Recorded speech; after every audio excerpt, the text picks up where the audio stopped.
কথা বলো, মুখে কিছু বলো না, মন নিয়ে খেলা করো, কি ছলো না। চোখে চোখে কথা বলো, মুখে কিছু বলো না,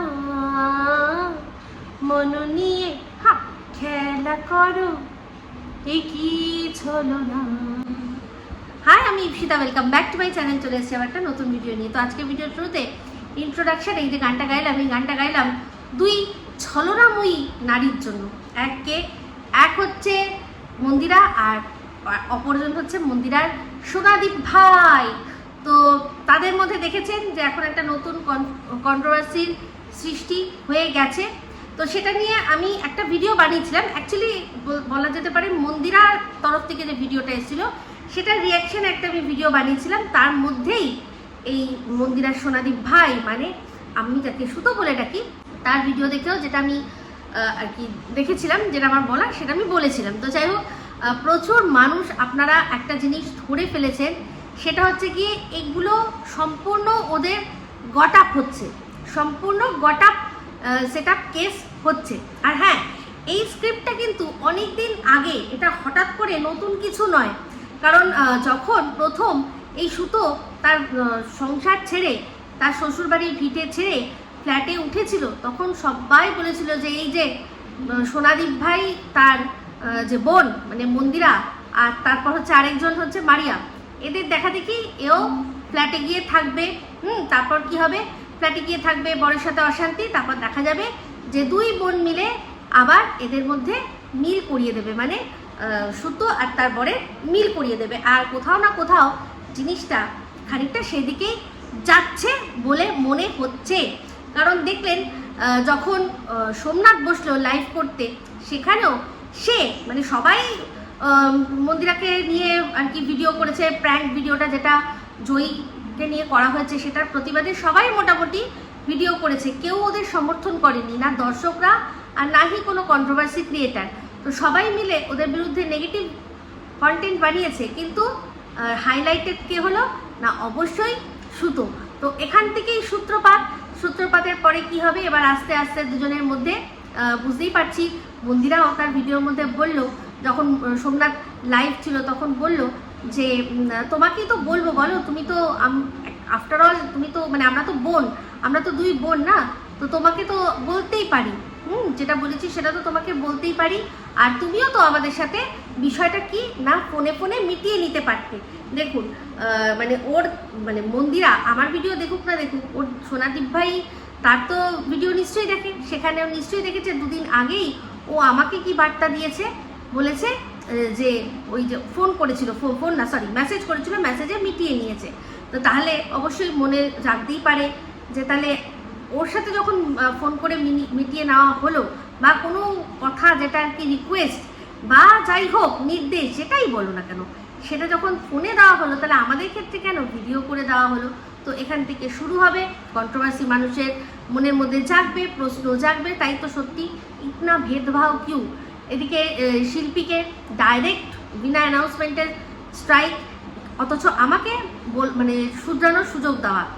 আবার যে জিনিসটা সোমনাথদের সাথেও ফোনে মিটিয়ে নেওয়া যেত, সেটা আবার ভিডিও করে বলা, এই সমস্তটা মানুষের মনে আর কি একটা প্রশ্নের সৃষ্টি করেছে।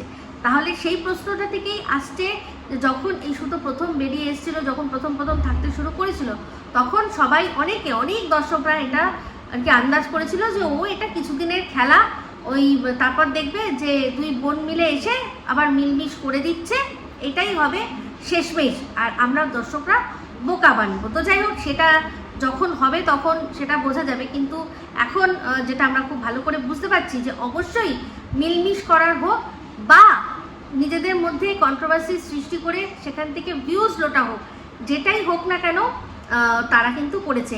হ্যাঁ, আমরা দেখতে পাচ্ছি যে এখন হঠাৎ করেই মানে এই যে সুতো বা মন্দিরার থেকে তো অনেক দিন থেকেই মানে পুরো লাইটটা ছিনিয়ে রেখেছে টিনা, সন্দীপ। এখন আবার কে না, আর এক কন্ট্রোভার্সি ক্রিয়েটার মানে আমাদের ইমা দিদি, সে তার অসুস্থ বরকে নিয়ে এমন হুলুস্থুলু মানে শুরু করেছে, আর সেটা নিয়ে এত কন্ট্রোভার্সি ক্রিয়েটাররা ভিডিও করছে, আর দর্শকরাও সেটাতে ইন্টারেস্ট দিচ্ছে হ্যাঁ, কারণ অসুস্থ মানুষ, এই ক্রাউড ফান্ডিং করছে, আরও অনেক কিছু সব মিলিয়ে যেটা একটা বাজার গরম হয়ে রেখেছে, সেদিকে কিন্তু কি হচ্ছে না, সুতো বলুন আর এই মন্দিরার বলুন, এদের কিন্তু একটু না একটু হলেও তাদের এফেক্ট পড়েছে ভিডিওর ভিউজের মধ্যে। মারিয়ার কথা আনছি না এখানে, কারণ মারিয়া নতুন নতুন বিয়ে করেছিল, নতুন নতুন জানেন সব কিছু, তো নতুন নতুন জানেন যে ওদের লাখ পেরিয়ে যাচ্ছিল। তো এমনিতেই জানি, আমরা সবাই একটা কথা জানি যে নতুন নতুন নতলা, পুরনো হলেই ছতলা, এটা একটা প্রবাদ বাক্যই রয়েছে। তো সেক্ষেত্রে ওরা নতুন বিয়ে করেছে, নতুন সংসার পাচ্ছে, তো এখন ওরা থিতু হয়ে গেছে, তাই এখন হয়তো 1 লাখের না গেলেও ওদের একটা লামসাম ভিউজ হচ্ছে। তো সেক্ষেত্রে আমি দেখতে পাচ্ছি যে ওরা নিত্য নতুন ট্রাই করছে অনেক রকমের আর কি কন্টেন্ট দেওয়ার। কোনো সময় বাইরে বেরিয়ে যাচ্ছে, কোনো সময় এক এক রকম চ্যালেঞ্জ ভিডিও দিচ্ছে। তো ওরা চেষ্টা করছে যে ভিডিওর মধ্যে যাতে একঘেয়েমি না এসে একটা নতুনত্ব ফ্রেশ ছোঁয়া থাকে।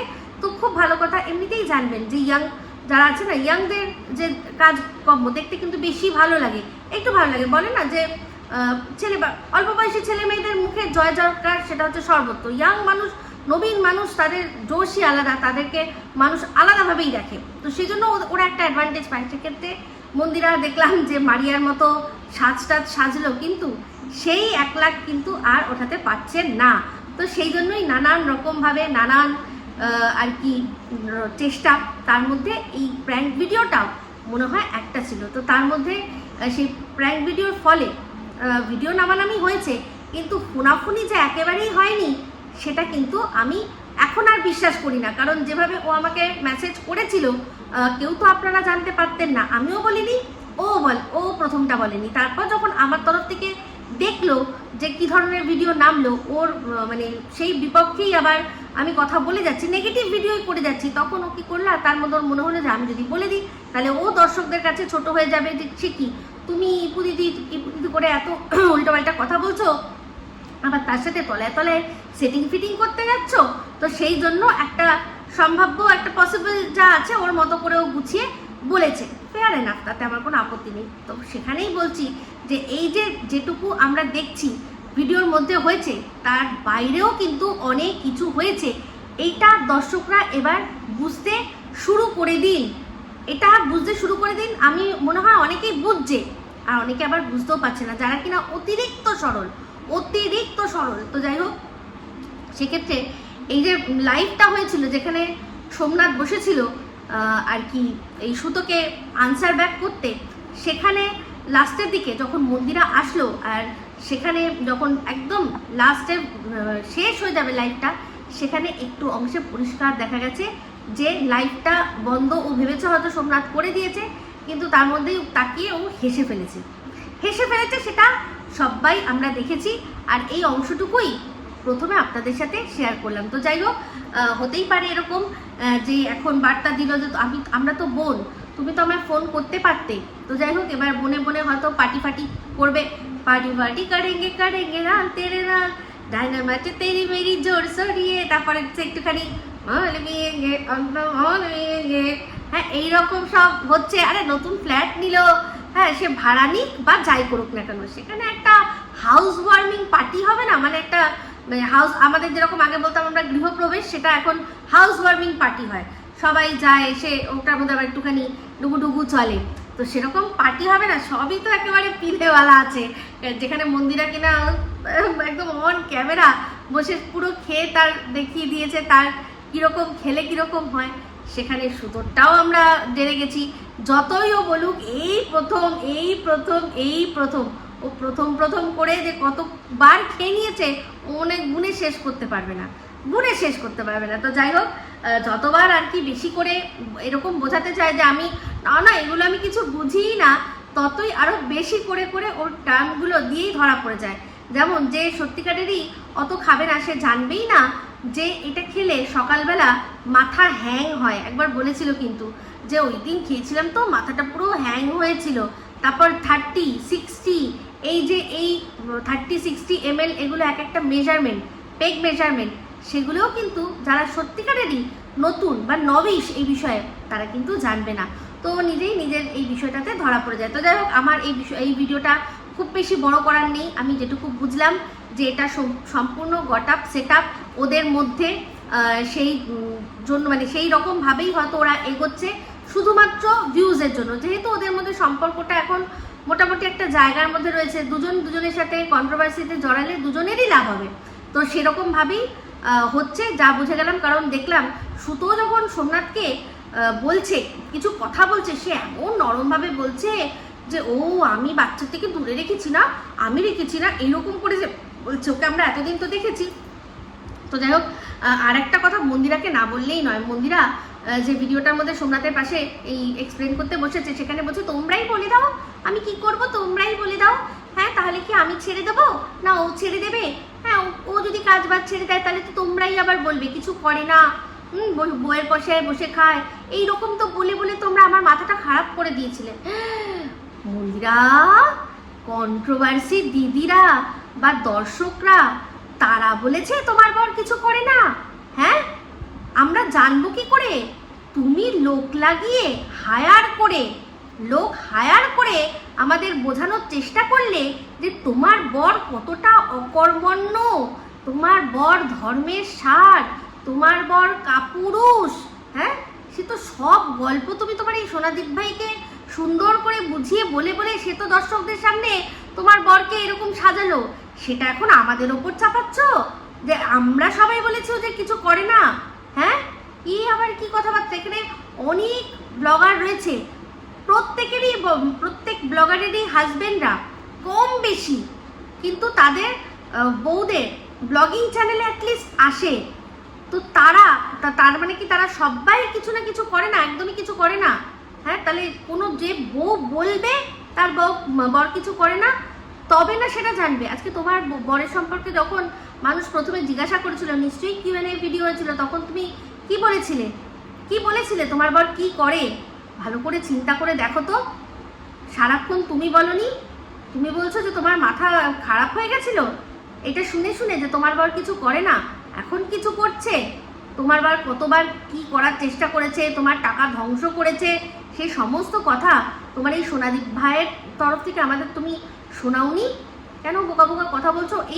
এই একটা কথা শুনেই আমি শুধু অবাক হলাম যে এখন ওর বর কিছু করে না, সেটা ও সবাইকে বলে তারপর এটার দায় এখন আমাদের ওপর চড়াচ্ছে, তারপর হচ্ছে দর্শকদের ওপর চড়াচ্ছে।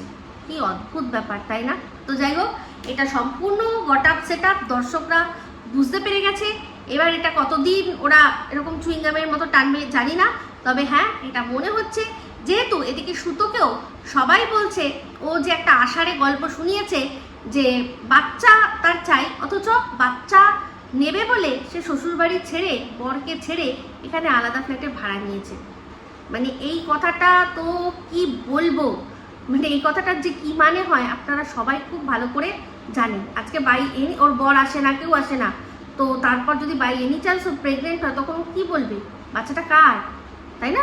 তো যাই হোক, এই ধরনের বোকা বোকা কথাবার্তা মানুষ যখন একদম মাথা মানে পুরো খেয়েই হারিয়ে ফেলে, কি বলবে না বলবে মিথ্যা কথা বলতে বলতে, তখন সেই ধরনের কথাবার্তা বলে। তো যাই হোক, এখন ওরাও ভাবছে যে গল্পটা তো সাজিয়ে নিয়েছি, মানে সুতো ভাবছে গল্প তো সাজিয়ে নিয়েছি, একরকম তো বলে দিচ্ছে আমার বর আমাকে ছয়শ্রী নয়াকার ল বলেছে, তো ছয়শ্রী নয়াকার ল তো আর এমনি এমনি বলেনি। তো এবার এটাকে মেকআপ দেওয়ার জন্য কি করা যায়, এই তার মাঝখানে হচ্ছে গিয়ে বাচ্চা। এটা আমি কিন্তু রাস্তা অলরেডি দেখিয়ে দিয়েছি যে বাচ্চাটাকে হাতিয়ার করে নে ঢুকিয়ে তোর বরকে, আরে সেই তো তোর বরই তো। হ্যাঁ, তো যাই হোক, আমি একটাই জিনিস জানি যে এরকমভাবে দর্শক ঠকিয়ে বেশি দিন চলা যায় না, আবার বলা যায় না। আমি ঠিক এটাও না, আমি তো বলি একদম শিওরভাবেও বলা যায় না। দেখছি এখন মানুষ যারা ঠকাচ্ছে দর্শকদের, তাদের কাছেই দর্শকরা ঠকতে যাচ্ছে, কারণ ঠকবে, দেখবে, আবার দুটো গালাগালি দিয়ে আসবে বা দুটো জ্ঞান দিয়ে আসবে, তাদের ওখানেই মানুষ যাচ্ছে, ভিড় করছে। কোথাও শেখার কিছু আছে বা পজিটিভ কিছু আছে, সেসব জায়গায় মানুষ এখন যাচ্ছে না। তো মানুষের রুচিটার অনেক রকম, মানে কি বলবো, এটা অধঃপতনই হয়েছে বলবো। তো ঠিক আছে, সেটা আবার যার যার ব্যাপার।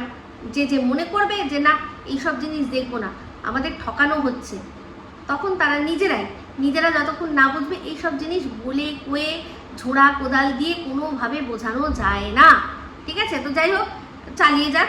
কন্ট্রোভার্সি দিলে একটা তো সত্যি কথা, আমাদেরও তো খাতা চলছে, তাই না? তো চলুক, দর্শকরা নিজের ইচ্ছায় বোকা হচ্ছে, এটাও তো সত্যি। তো যাই হোক, এখানে কাউকে তো আর মানে কি বলবো গান পয়েন্টে রেখে তো এইগুলো করাচ্ছে না, দর্শকদের তো আর মাথার ওপরে এরকম ঠেকাচ্ছে না, দেখতেই হবে।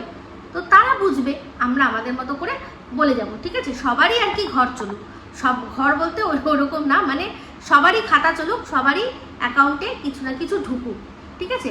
এই বলেই ভিডিওটা এখানে এন্ড করছি। যদি ভালো লাগে তাহলে অবশ্যই লাইক শেয়ার কমেন্ট করতে ভুলবেন না। যারা চ্যানেলটা সাবস্ক্রাইব করেননি তারা সাবস্ক্রাইব করে নেবেন। সবাই ভালো থাকবেন, সুস্থ থাকবেন। আবার আসছি খুব শীঘ্র নতুন ভিডিও নিয়ে। টাটা।